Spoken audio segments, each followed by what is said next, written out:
السلام علیکم سچے مسلمانوں اور پیارے پاکستانیوں، سب سے پہلے آپ کا بے حد شکریہ کہ آپ ویڈیو کو شروع سے آخر تک دیکھتے ہیں اور پھر اس پر لائک بھی کرتے ہیں اور ساتھ ساتھ اپنے کمنٹس میں مشورہ بھی دیتے ہیں اور میری غلطیاں بھی نکالتے ہیں، کیونکہ میں کوئی عالم دین تو ہوں نہیں، غلطیاں ہو سکتی ہیں اور ان غلطیوں کو درست بھی کیا جا سکتا ہے۔ پیارے پاکستانیوں اور سچے مسلمانوں، آج کی حدیث کی طرف آتے ہیں، لیکن اس سے پہلے حسب روایت اپنے پیارے آقا حضرت محمد صلی اللہ علیہ وسلم کے حضور نذرانہ عقیدت پیش کرتے ہیں۔ پڑھتے رہو درود مومنو، ڈیوٹی یہی تو ہے۔ پڑھتے رہو درود مومنو، ڈیوٹی یہی تو ہے، سارے جہاں کی مومنو بیوٹی یہی تو ہے۔ صلی علی نبینا، صلی علی محمد، صلی علی شفیعنا، صلی علی محمد۔ سچے مسلمانوں اور پیارے پاکستانیوں، ہمیں اپنے آپ کو درست کرنا ہے، اپنے آس پاس کو درست کرنا ہے، لیکن اس کے لیے سب سے بڑی بات یہ کرنی ہے کہ ہمیں پہلے اپنے آپ کو درست کرنا ہے۔ جب ہم خود درست ہو جائیں گے تو ہمیں دیکھتے ہوئے دوسرے لوگ بھی درست ہونا شروع ہو جائیں گے۔ تو آتے ہیں آج کی حدیث کی طرف۔ نبی کریم صلی اللہ علیہ وآلہ وسلم نے فرمایا، جس شخص نے ناحق کسی زمین کا تھوڑا سا حصہ بھی لے لیا تو قیامت کے دن اسے 7 زمینوں تک دنسایا جائے گا۔ صحیح بخاری حدیث نمبر 2454، 2454۔ ہمارے پیارے آقا حضرت محمد مصطفیٰ صلی اللہ علیہ وآلہ وسلم اپنی امت کی تربیت کرتے ہوئے بتا رہے ہیں کہ جس شخص نے ناحق زمین کا تھوڑا سا حصہ بھی لے لیا، یعنی کسی کا، یعنی یہاں تک کہا گیا کہ 4 انگلی یعنی ایک بال شد جسے کہتے ہیں، اتنا حصہ بھی اگر کسی نے زبردستی یا ناجائز طریقے سے لے لیا تو قیامت کے دن اسے 7 زمینوں تک دنسایا جائے گا۔ اب اس سے اندازہ لگا لیجئے کہ یہ چھوٹی سی غلطی کتنی بڑی مصیبت بن سکتی ہے۔ اس لیے ہمیں اس کا خاص اہتمام کرنا چاہیے کہ ہر حال میں جس کا جو حصہ بنتا ہے اسے دیا جائے۔ لیکن ہم کیا کر رہے ہیں؟ ہم اپنے مذہب یعنی اللہ تعالیٰ کے فرمان کے الٹ اور اپنے پیارے نبی حضرت محمد صلی اللہ علیہ وآلہ وسلم کے بھی الٹ چل رہے ہیں۔ یہی وجہ ہے کہ ہماری عدالتوں میں سب سے زیادہ کیسز جو ہیں، سب سے زیادہ جو مصیبتیں ہیں، وہ ساری کی ساری یہی پڑی ہوئی ہیں کہ ہم جائیدادوں کے لیے، زمین کے چھوٹے چھوٹے حصوں کے لیے آپس میں لڑ رہے ہیں۔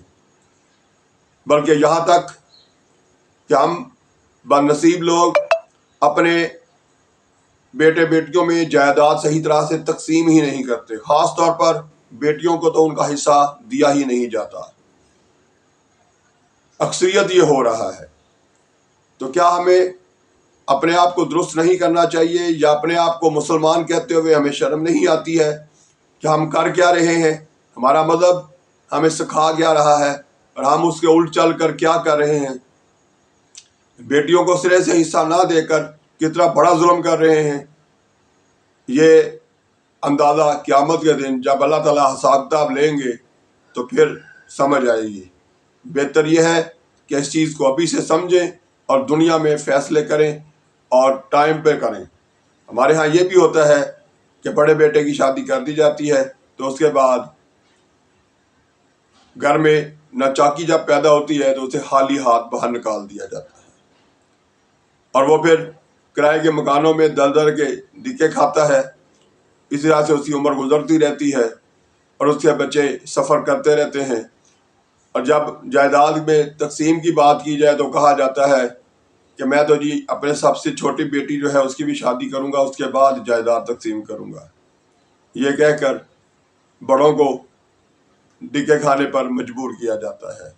یا پھر دوسرا طریقہ یہی ہوتا ہے کہ اگر وہ زبردستی کریں تو کیس عدالتوں میں چلے جاتے ہیں، اور پھر عدالتوں میں وہ سال ہر سال چلتے رہتے ہیں، فیصلہ نہیں ہوتا، کیونکہ ہمارے ہاں کا عدالتی نظام جو ہے وہ ہم سب کو پتہ ہے کہ تریحیں ملتی ہیں، مزید بات آگے نہیں بڑھتی، صرف تریح ملتی ہے، وکیل اندر جاتا ہے، 100 روپیہ ریڈر کو دیتا ہے اور اگلی تریح آگے بتا دیتا ہے، اور وہ اپنے کلائنٹ سے 1000 2000 5000 جو اس نے طے کیا ہوتا ہے وہ لیتا رہتا ہے، لیکن اس کے بدلے میں فیصلہ نہیں ہوتا، بلکہ کیس چلتا رہتا ہے، عمر گزر جاتی ہے لیکن کیس ختم نہیں ہوتا۔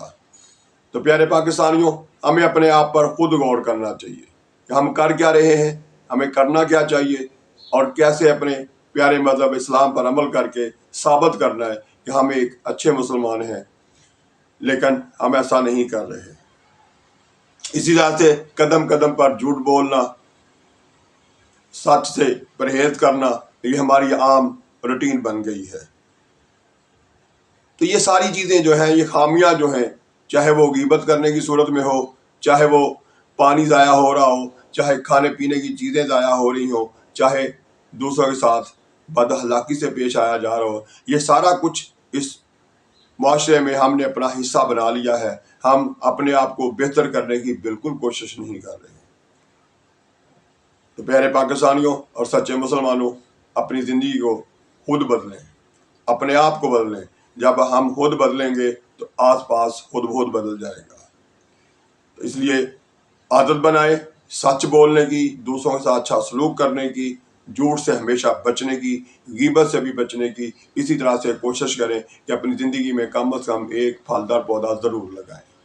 اللہ تعالیٰ دنیا میں اور آخرت میں ہمیں کامیابیوں سے نوازے، لیکن اس کے لیے عمل ہمیں کرنا پڑے گا۔ خالی دعاؤں سے کام نہیں چلتا، عمل کرنے سے ہی بہتری آ سکتی ہے۔ تو آئندہ زندگی میں اللہ تعالیٰ ہمیں ہر طرح کی بے ایمانیوں سے، جھوٹ سے، غیبت سے اور تمام قسم کی برائیوں سے ہمیں محفوظ رکھے، اور ہمیں اچھا انسان، اچھا مسلمان بننے کی توفیق دے۔ ہر جگہ ہر وقت اللہ تعالیٰ میری اور آپ کی حفاظت فرمائے۔ آئندہ ویڈیو تک کے لیے اللہ حافظ۔ پاکستان زندہ باد۔